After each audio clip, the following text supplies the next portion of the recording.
Over the last couple of years, more and more people have been talking about Ozempic, Wegovy, Zepbound, Mounjaro, all of these GLP medications. And you might be wondering, should I be taking one of those? Am I a good candidate for it? And that is what we're going to talk about today. Who is and who is not a good candidate for these medications?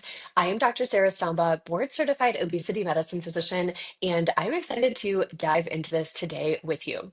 When we think about the GLP medications, they've actually been around for a while, about 2 decades at the time of this recording, for the treatment of type 2 diabetes. It was in the last decade that we saw them then approved for the treatment of weight management, but really they've only taken off in popularity over the last couple of years. You'll recognize names like Ozempic, Wegovy, Zepbound, Mounjaro. These are all within the GLP family. There are some other medications, older medications, particularly things like Victoza, Saxenda, that you might hear about as well. Now, all of these medications work very similarly to one another, and they do all work on the GLP receptor. Some of the medications, like Zepbound and Mounjaro, actually had a second receptor as well called the GIP receptor, so they are a more potent medication. But what is the GLP receptor? How does that work in your body?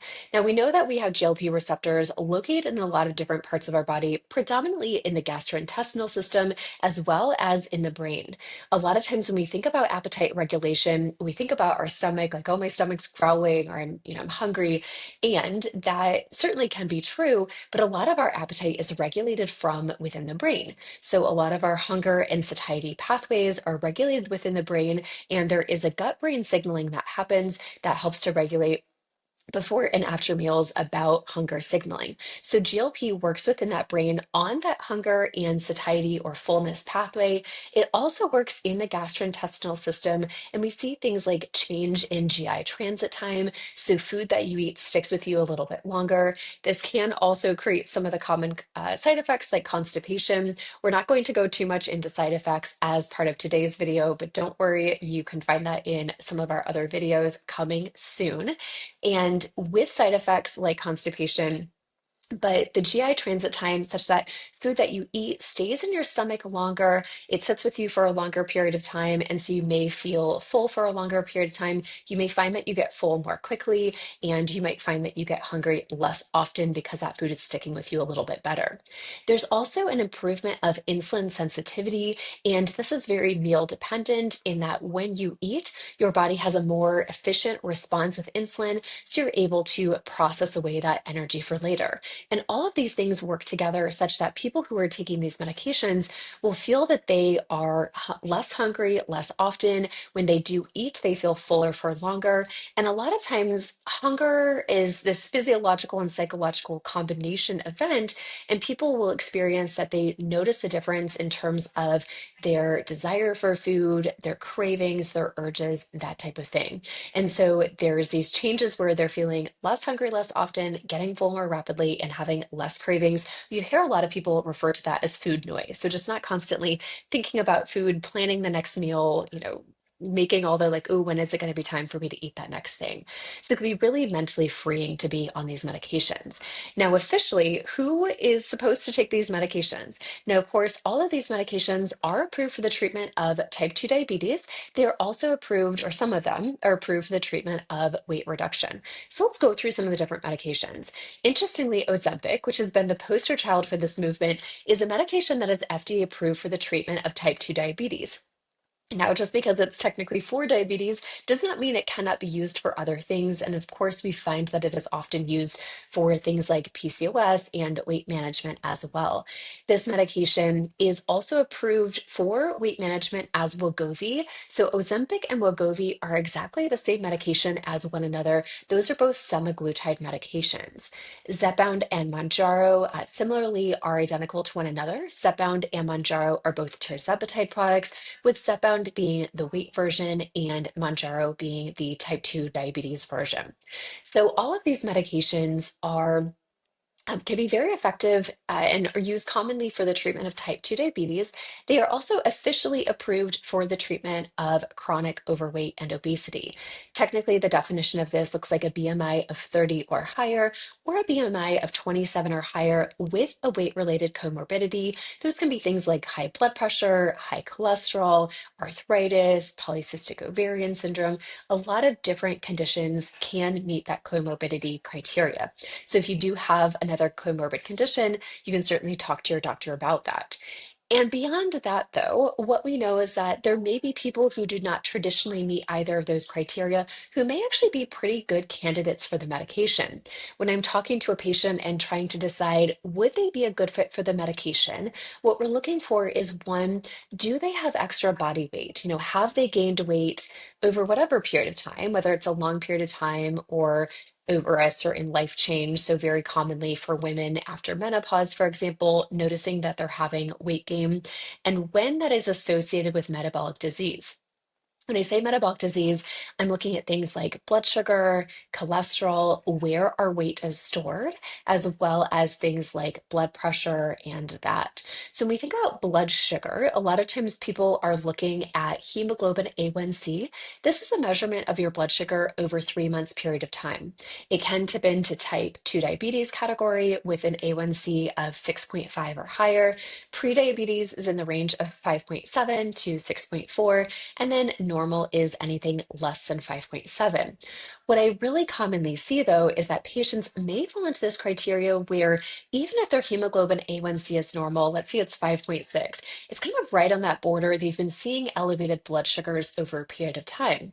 And we'll go back and look at their lab work, and we'll see things like their blood sugar.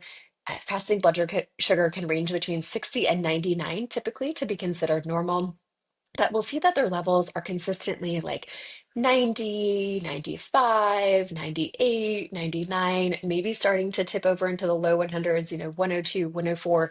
Some of these low level elevations or higher, but within the normal range. And that can be an early sign of metabolic disease. A lot of times we might do additional lab testing, like an insulin level, for example, and looking at what is your fasting blood sugar, what is your fasting insulin level, that can give us an idea of how insulin resistant you are and how effectively your body is processing energy. So, that is one side of metabolic disease. We might also be looking at cholesterol, and we can see this in different parts of the cholesterol panel. Honestly, our LDL, which is typically thought of as the bad cholesterol, may be elevated. We may see elevated triglycerides. We may also see a low HDL, which HDL is typically our good cholesterol. So some of those things may also point to changes that are indicative of metabolic disease. We may start to see things like elevated blood pressures. So, either officially being diagnosed with hypertension or just having those kind of borderline readings that have been creeping up over years. Where we store our weight is really important as well. So, visceral adiposity, this is the weight gain that happens predominantly centrally. So, it's weight gain in and around our organs. This is weight that is more indicative of metabolic disease compared to weight that is subcutaneous or sort of soft fat on our body. So having, let's say, cellulite or fat on your legs is not as big of a problem, or actually not even may not be a problem at all compared to visceral adiposity or that weight that's happening centrally in and around your organs is a sign of metabolic disease. Associated with that, sometimes we'll see elevations in liver enzymes. This is something that doesn't always flag abnormal on blood testing that you might have done, but there may be levels that are in the higher range of normal. And this is something you should discuss with your physician, especially if you're seeing some of these other things go on as well. But with that visceral adiposity or that central weight gain, you'll see things like noticing even if your body weight is the same, that you're storing weight in different places. You might notice that you're needing to change clothing size, particularly pant size. If you're measuring waist circumference, that may be elevated. So, someone who falls into this category, even if their BMI does not traditionally meet that 27 threshold, let's say their BMI is 25 or 26, they may still be a really good candidate for GLP. So it's that metabolic disease that I'm really looking for when I'm making the decision of, is this a good medication? Could this really be supportive for someone? Now, there are people for whom GLP medications are not a good idea. We know that there are certain disease states like MEN2 syndrome, or medullary thyroid cancer, that if you have a personal or family history of these, you should not take any of the GLP medications. In rodent studies, they did see a increase in the size of the thyroid C cells, which in humans would correspond to medullary thyroid growth or concern for medullary thyroid cancer. This is is more of a theoretical risk, but because of this known growth that happened in the rodent studies, it is recommended for people with that specific medullary thyroid cancer or MEN2 syndrome family history should not take these medications. Now, that does not apply to people with other thyroid cancers. So there's other more common types of thyroid cancer that are not associated with this as well, and may be perfectly safe and often are perfectly safe to use GLP medications. So it's important to know, if you have a second cousin once removed that had papillary thyroid cancer, that is not a problem. You could absolutely use GLP medications if you're otherwise an appropriate candidate.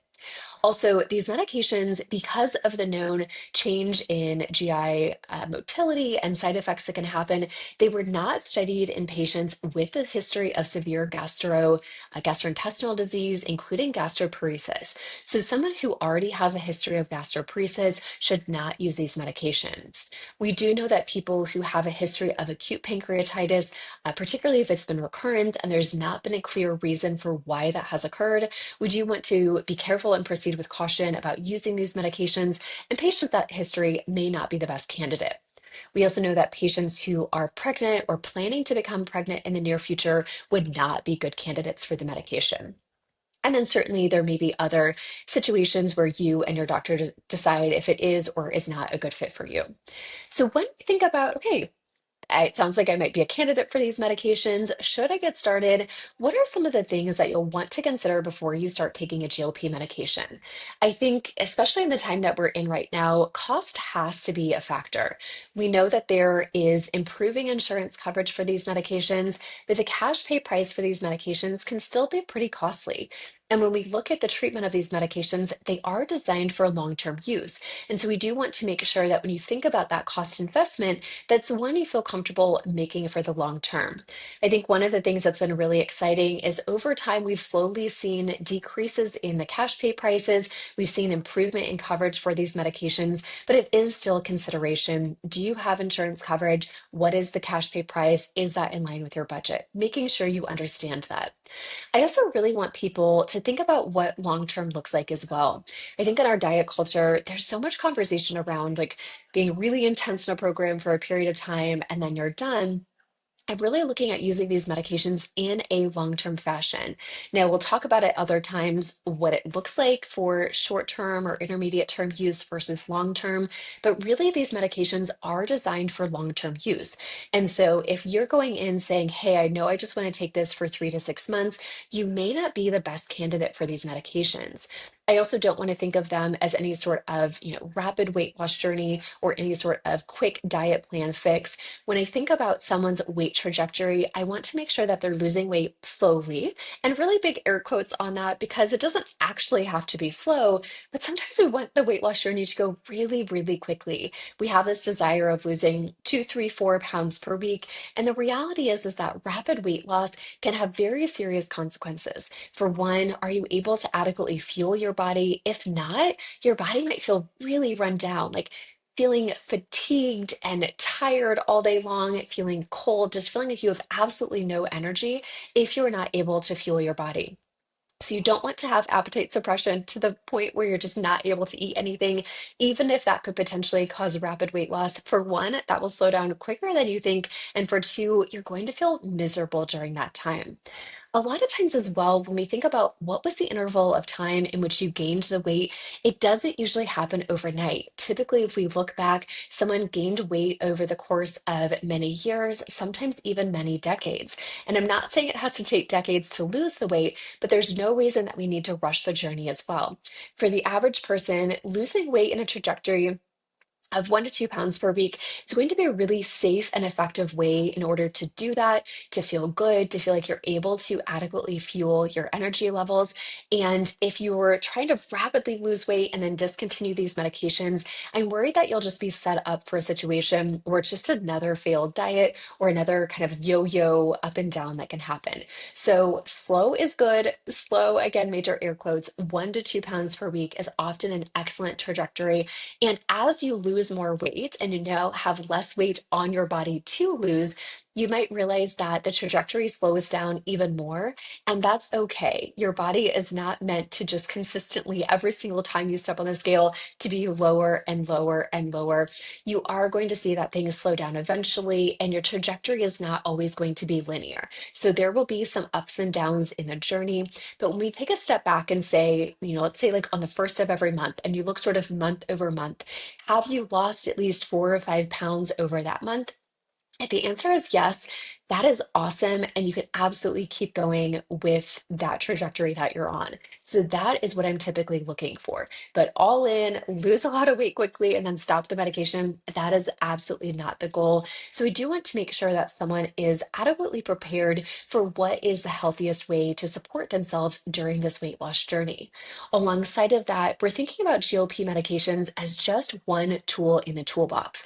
These medications are really working to support the underlying physiological changes that can make weight loss hard.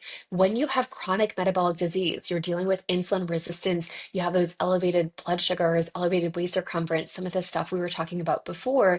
Even if you were doing everything in line with your goals, it can make it really challenging for the body to release weight. And so GLPs become this amazing medication that allow all of those changes you've been trying to make to finally take effect in a way that feels really empowering, to feel like, okay, all these things I'm doing, they're like finally working on my body. And they are just one tool in the toolbox. We still want to be thinking about nutrition. We want to be thinking about movement. We want to be thinking about the behavioral changes. Very frequently, I meet highly educated people who could write a book on nutrition, but it's not about knowing. It's about what does your day-to-day life look like? What are your family obligations, your professional obligations? Are you traveling? Are there vacations? Are there family and friend gatherings that are throwing you off track? And working through those behavioral changes is going to be one of the most empowering things, and honestly, one of the most important tools in finding long term success. So, as you think about starting a GLP medication, committing to the entire journey, committing to exploring what is my relationship with food, how am I handling some of these different situations, and working through it beforehand, making a plan, and then reflecting back after you've had some of these different situations, reflecting back and seeing, okay, what was successful? What would I have done differently? So, thinking of it as one tool in your toolbox and not the whole shebang, I think is really important as well. Now, what is true is that there are many people who we are learning are really good candidates for these medications. And if you are listening to this and thinking, hey, like that might be me, I might be a really good candidate for this medication, certainly hit like and subscribe to follow me here on YouTube. But if you are someone who is looking for a doctor to support you, I do see patients in person in Charlottesville, Virginia. I also do telemedicine throughout the states of Illinois, Tennessee, and Virginia. And if you're like, oh shoot, I am not in one of those states, how do I get the support that I need? Couple of great options for you. We do have an online program called the GLP Guide. This is a video program to help support you as you get started and navigate your GLP journey. I'll also recommend for you to see a board certified obesity medicine physician. You can go to the ABOM, the American Board of Obesity Medicine, and you can search for a physician near you who is certified in obesity medicine to help support you in this way. Thank you so much for joining us. We'll see you all next time.